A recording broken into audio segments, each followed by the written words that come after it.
안녕하세요 여러분. 제가 최근에 갑자기 회사로부터 재입사 제안 연락을 받게 됐습니다. 사실 절대 안 돌아갈 거라고 생각을 하고 있었는데 막상 제안을 받고 인터뷰를 하고 나니까 동요가 된단 말이죠. 그래서 제가 도하에 있었을 때 썼던 일기를 찾아봤거든요. 제가 지금 현실 도피처로 가고 싶은 마음을 좀 다잡고 싶기도 하고, 많이 알려져 있는 단점 말고 진짜 제가 현재 살면서 느꼈던 단점들이 많이 적혀 있는 것 같아서 카타르 항공에 지원하고자 하시는 분들께 공유드리면 현실적인 부분에서 많이 도움이 될 것 같아 영상을 찍게 되었습니다.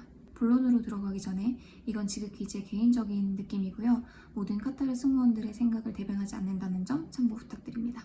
자, 첫 번째로 이슬람 문화입니다. 이건 많이 알고 계실 것 같은데 돼지고기랑 알코올이 반입이 안 되고요. 몰래 들여오다가 걸리면 잘립니다. 다른 중동 베이스 항공사들은 체류지에서 돼지고기나 술을 사오는 게 가능하다고 알고 있어요. 근데 도하는 가차 없고요. 엑스레이에서 의심받아서 걸리거나 가방을 랜덤으로 체크하기도 하거든요. 거기에서 만약에 걸리게 되면 바로 해고입니다. 저도 입사 전에는 이런 거 좀 못 먹으면 어때 그랬었는데 막상 입사하고 나서는 한국 가서 먹을 거 맨날 리스트 작성하고 있더라고요. 뭐 라벨지 떼고 병 바꾸고 해서 가지고 오는 승무원들 많다고 들었는데 이건 진짜 퇴사 각오하고 가져와야 됩니다. 그리고 숙소에 금지 물품을 가지고 있는지 정기적으로 점검을 나오거든요. 운 좋게 숙소까지 가지고 와서 보관하고 있다가 걸려도 바로 해고입니다. 그리고 쉬는 날이면 하루에 5번씩 이슬람 기도 소리를 들어야 하는데요. 이 소리가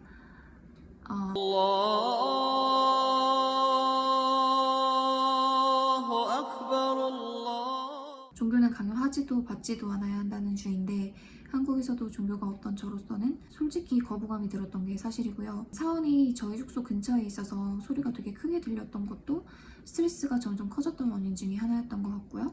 나중에는 이 소리가 너무 듣기 싫어서 이 기도 소리 울려 퍼질 때마다 이어폰을 꼈던 기억이 납니다. 두 번째로는 날씨입니다. 날씨가 사람 기분에 굉장한 영향을 끼치잖아요. 저는 한국에서는 날씨 좋으면 밖에 나가서 노래 들으면서 걷거나 자전거를 타거나 등산을 가거나 이런 걸 좋아했는데 도하에서는 절대 불가능이고요. 사는 고사하고 우리나라에서 흔히 보이는 풀, 나무, 가로수 풍경 이런 거 없다고 보시면 됩니다. 날씨가 50도에 육박하기 때문에 3분 이상 걷는다 불가능하고요. 풀이 없는 거에 더해서 물도 탄천이나 청계천 같은 부분이 하나도 조성되어 있지 않기 때문에 사람 감정 메마르기 딱 좋습니다. 이런 도시 분위기가 너무 삭막하고 사람 사는 동네 같이 느껴지지가 않았어요. 이렇게 날씨가 많이 더워서 그런지 음식 같은 경우도 저는 한국 생각하고 쌀 상온 보관했다가 쌀바구미 가족들 많이 구경했습니다. 그리고 또 미세먼지도 굉장히 안 좋은데요. 1년에 한 80% 정도가 빨간색이고 나머지 반반이 노란색, 초록색이었던 것 같아요. 또 모래바람이 불기 때문에 눈이랑 호흡기 안 좋아지는 게 실시간으로 느껴지고요. 그쪽 나라 건물 보면 다 아이보리색이거든요. 근데 그런 이유도 어차피 모래바람이 불어서 건물이 누래지기 때문에 처음부터 하얀색으로 칠하지 않는다는 소리가 있습니다. 이 말인즉슨 숙소도 환기가 불가능하다라는 거겠죠. 그래서 한국인분들 같은 경우에는 공기청정기 사와서 생활하시는 분들 굉장히 많고요. 심지어 청소할 때도 문을 열 수가 없고요. 문을 열고 청소한다. 그러면 청소를 함과 동시에 먼지가 쌓이는 걸 경험하실 겁니다. 여기서 비슷하게 이어지는 걸로 수질이 있는데요. 유럽과 마찬가지로 중동도 석회수고요. 필터 설치 안 한 물로 머리 감는다고 생각해보세요. 머리 우수수수수수 빠집니다. 저는 화장실용 필터만 설치를 했었는데 주방에서 설거지하고 이 샤워기를 헹궈놓지 않으면 그릇에 하얀 색깔 가루 같은 게 남아있더라고요. 한국처럼 수돗물 받아서 끓여 먹는다 절대 불가능하고요. 맨날 식수 사다 달라야 합니다. 또 물 온도 같은 경우에도 뜨거운 날씨에 수도관이 데워져서 엄청 뜨거운 물이 나오기 때문에 사실상 샤워기에서 바로 나오는 물로 샤워가 불가능하고요. 버킷을 사서 물을 식혀놔야 됩니다. 반대로 겨울 같은 경우에는 새벽 같은 시간에 일어나서 샤워를 해야 될 때 계속 차가운 물이 나오기 때문에 저 같은 경우에는 원래 일어나야 되는 시간보다 5분 정도 일찍 알람을 맞춰놓고 물을 틀어놨습니다. 그래야 그나마 미지근한 물로나마 샤워를 할 수가 있습니다. 세 번째는 인간관계입니다. 사회생활을 함에도 불구하고 새로운 인간관계 형성이 사실상 불가능한데요. 만약 연애는 한국인들이랑만 해야 한다 하시는 분들 힘듭니다. 팀 비행이 아니기 때문에 매번 일하는 동료가 바뀌고요. 승무원만 2만 명이 넘기 때문에 한번 같이 비행했던 동료를 다시 만나는 일은 거의 없다고 보시면 됩니다. 체류지에서 세상 둘도 없는 친구처럼 놀다가 도하 도착하는 순간 즐거웠어 빠이 하고 엄청 쿨하게 헤어집니다. 만약 입사 동기에 한국인이 없다. 저는 생각만 해도 끔찍하네요.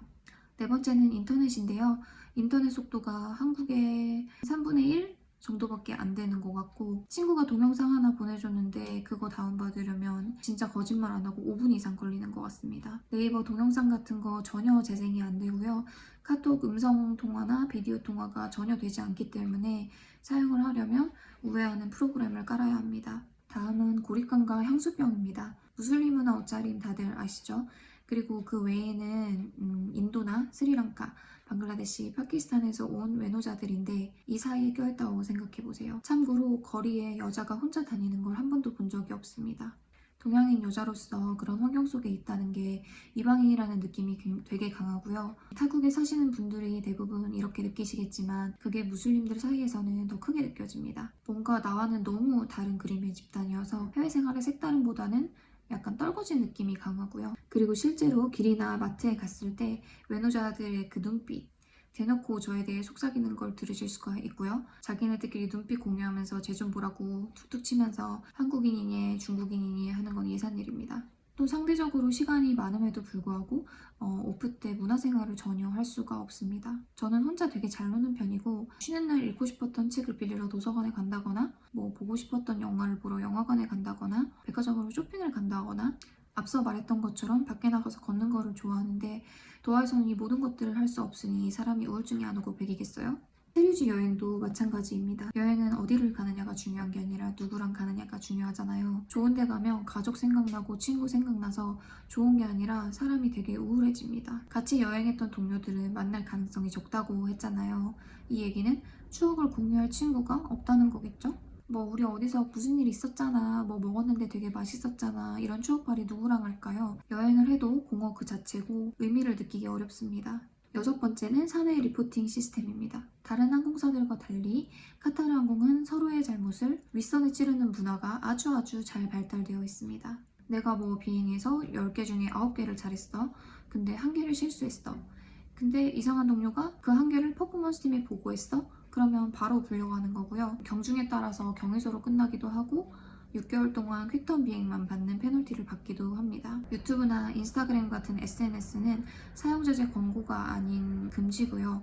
유니폼을 입은 상태에서는 핸드폰 만지는 것도 아예 금지입니다. 출퇴근을 모두 회사 셔틀버스로 하기 때문에 그때에도 핸드폰을 만질 수가 없다는 얘기예요. 몰래 하다가 이것도 누가 사진 찍어서 보고하면 바로 잘립니다. 유튜브에 카타르 현직이 없는 이유가 이겁니다. 본인이 만약에 걱정이 많은 스타일이다, 그러면 비행 끝나고 수시로 매일 확인하면서 나 리포트 당한 거 있나 없나 확인하는 자신의 모습을 보게 되실 수도 있어요. 옆 동네 항공사는 이 시스템이 승무원들의 사기를 떨어뜨린다 해서 없앴다고 들었거든요. 근데 카타르 항공은 아직도 이 시스템이 굉장히 활발하다는 거. 마지막으로 비행으로 한국 자주 오면 되지 생각하시는 분들, 인천 비행은 인기 노선이라 비행받기 되게 힘들고요. 직원 할인 티켓은 확정 티켓이 아니기 때문에 만약 그날 만석이다, 아니면 표를 산 다른 동료들이 다 나보다 사본이 높다 하면은 계속 뒤로 밀리는 겁니다. 근데 이게 시스템상으로는 자리가 없다고 해도 노쇼 승객이나 커넥팅 플라잇 지연 결항 이런 걸로 자리가 갑자기 생기기도 하기 때문에 탈 수 없겠다 생각했을 때 탄 적도 있고요.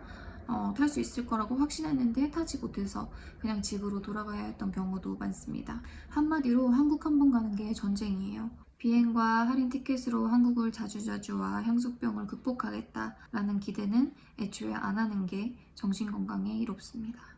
네, 이 정도가 제가 느낀 단점들이고요. 말하고 보니까 너무 욕만한 것 같아서 좀 그렇긴 한데 그럼에도 불구하고 장점과 혜택이 많은 직업이기 때문에 많은 승무원들이 계속 비행을 하고 재입사를 하고 하는 거겠죠? 저도 비행은 재미있었고 직무 자체는 적성에 잘 맞았던 사람으로서 이 모든 단점들을 뒤로하고 가게 될지 사실 저도 지금이 아니면 이제 제 인생에 비행은 없을 것 같아서 재입사를 고민하는 가장 큰 이유가 이게 아닌가 싶어요. 그럼 들어주셔서 감사하고 더 궁금한 점이 있다면 댓글에 남겨주세요. 안녕.